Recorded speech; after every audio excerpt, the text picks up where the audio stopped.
Rita, não grita. Rita, não grita. Rita, não grita. Esse é o trecho de um dos livros que mais marcou a minha infância. A história sobre Rita. E a criança Rita, cujos pais sempre pediam para ela não gritar. E eu era criança e meu pai leu comigo esse livro repetidas vezes. E o meu pai sempre foi uma pessoa que gritava muito. E eu me lembro dele ler, e até hoje ele lembra desse livro. Ele lia o livro com lágrimas nos olhos, pensando: tô aqui lendo algo que ainda é muito desafiador para mim conseguir fazer e executar. Eu sou a Nauara Maia, sou mentora de energia íntima, sou mentora de negócios prósperos e eu tô aqui nesse episódio do nosso podcast para falar para você sobre: você não é uma versão melhorada dos seus pais. Você é uma versão melhor de você mesma todos os dias. E os seus pais são as raízes que você traz para cada vez mais ampliar os seus frutos.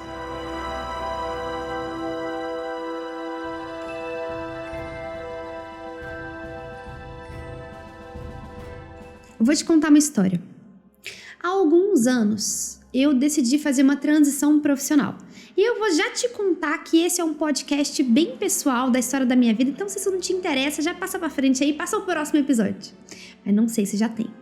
Mas eu quero te contar um pouquinho dessa história pra gente se conectar, criar uma intimidade e talvez essa história possa inspirar você como ela também me inspira. Talvez essa seja, sim, uma história de superação, mas ela é principalmente uma história real que pode inspirar você, mas é sim uma história de inspiração também. Quando eu era criança, os meus pais... meu pai era padre, na verdade ele era seminarista, quase padre, e a minha mãe era freira. A mamãe engravidou do papai, a mamãe saiu do convento, o papai saiu do seminário e eles foram então viver a sua grande história. Minha irmã nasceu, depois nasci eu, depois nasceu as minhas outras irmãs, e a gente foi aí construindo a nossa grande jornada. Fácil? Nunca foi.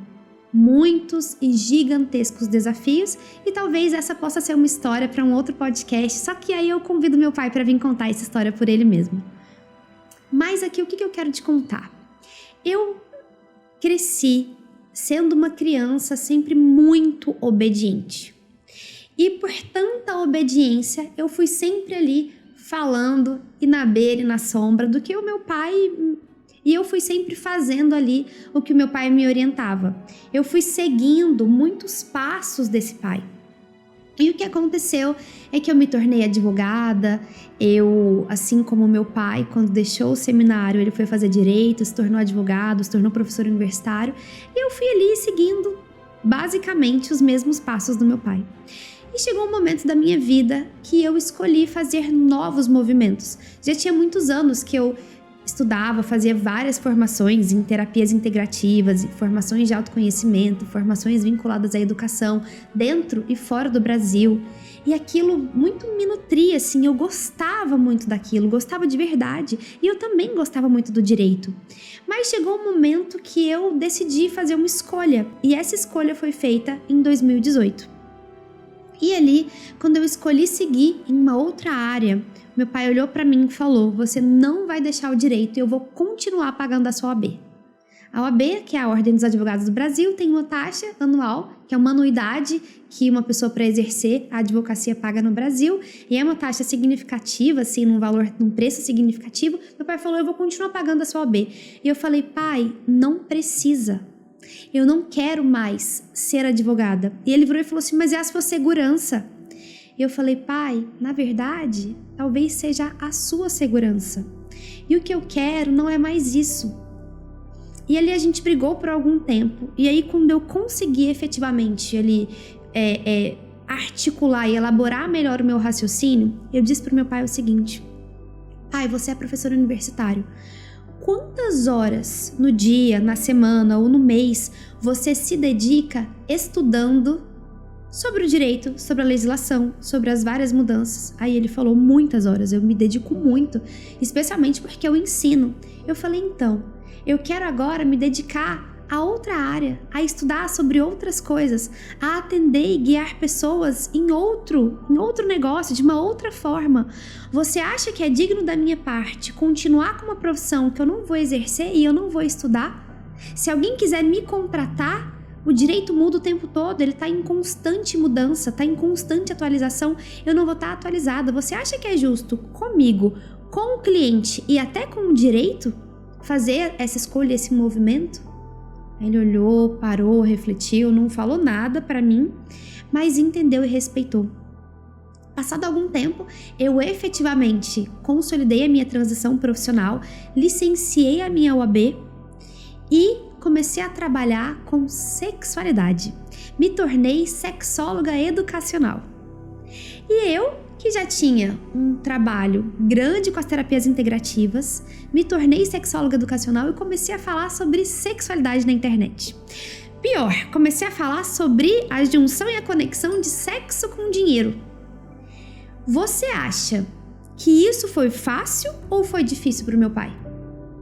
Agora eu te pergunto, você acha que exigir desse pai que tivesse orgulho de mim é fácil ou, na verdade, é desafiador? Você exigir que uma pessoa tenha orgulho das suas escolhas é um grande ato de egoísmo. Porque muitas vezes a pessoa viveu uma série de experiências, ela tem uma série de filtros e uma série de informações da vida que ela escolheu vivenciar a vida dela daquele jeito.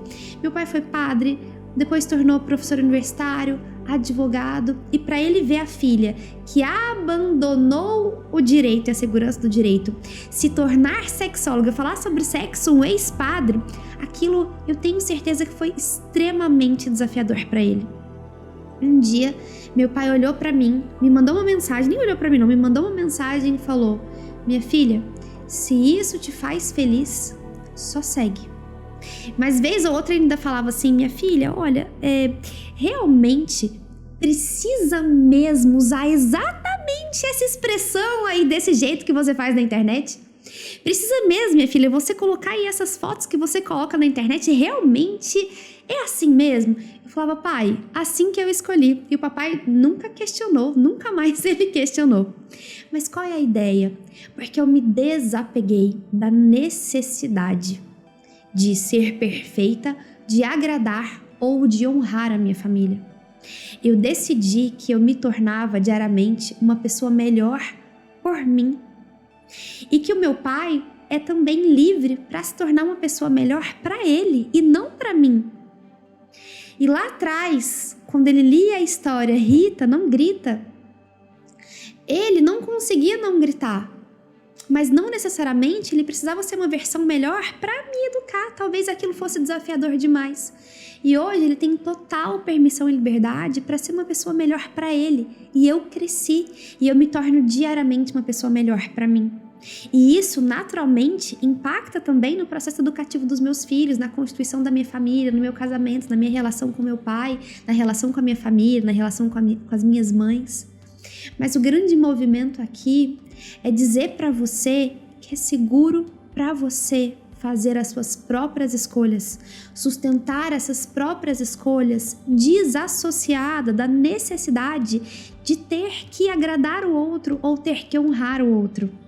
Antes de começar aqui esse nosso podcast, videocast, eu peguei um livro, que é esse livro, Sociedade do Cansaço. E é um livro muito, muito profundo. E dentro dele tinha uma mensagem. Tá num cartãozinho, quem tá no vídeo consegue ver.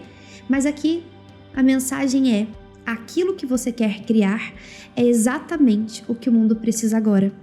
E no verso desse cartão tá escrito: nem imaginamos o que você passou para estar aqui, mas sabemos que não foi fácil. Obrigada por tudo que você já está fazendo, pelas pequenas coisas e pelas imensas coisas.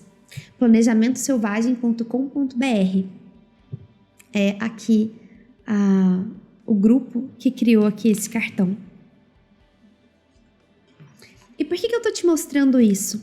Eu tô te mostrando isso para você entender, e eu repito isso sempre, que o tamanho que você tem hoje, o tamanho que você é exatamente suficiente.